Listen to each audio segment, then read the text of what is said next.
kì cho nó bay trong gió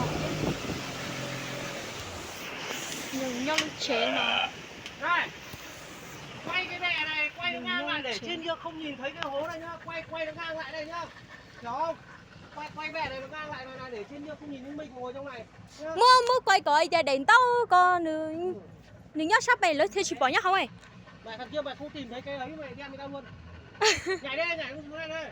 nhảy xuống dưới Nhảy xuống đây. không sợ gắt đâu mà còn len à lại mà còn len nữa Đâu là cháu ướt rồi tí rồi cứu người mà. Vẫn vào đâu 1 2 3 đây. Đâu 1 2 3 cho lên vào trong ấy. Đấy xong quay cái này hướng này nó sang bên này nhá. Hiểu chưa? Đừng để cái hướng nó nhìn thấy nhá. ui Xuống chưa nhá? xuống rồi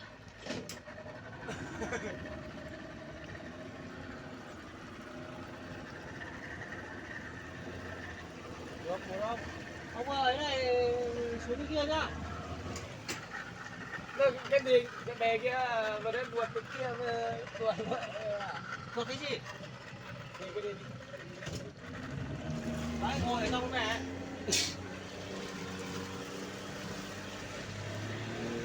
thì chú tụi anh này do nhân đạo cả chế năng hắn đó Con cá này đây. Cá bảo dưới yếu này kia.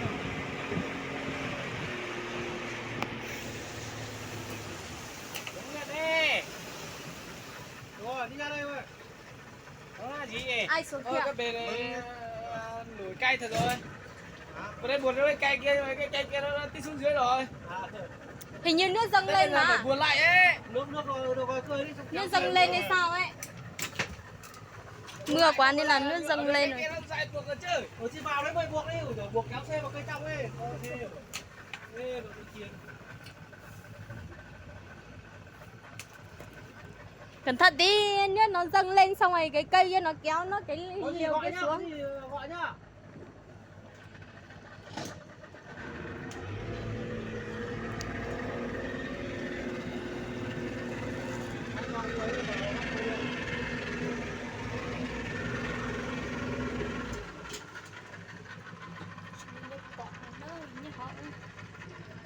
muốn nhắc họ nữa nè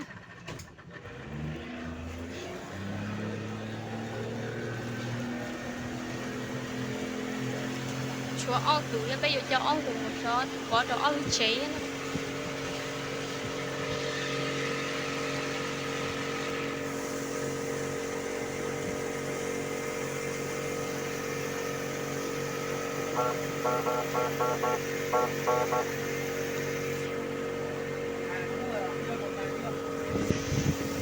lúc chế này bỏ